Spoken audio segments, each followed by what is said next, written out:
Porque eu estou sentindo hoje falta de duas pessoas aqui. Uma delas é o companheiro Zé Alencar, que se foi. Deus abençoe.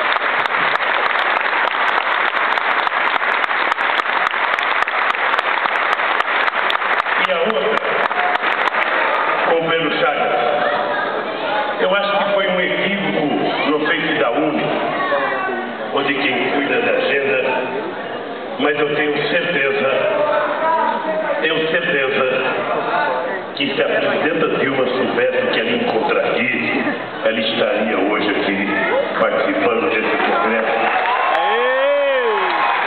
Porque a gente poderia dizer, nunca antes na história do Brasil, uma presidenta mulher participou pela primeira vez do congresso da União Nacional dos Estudantes.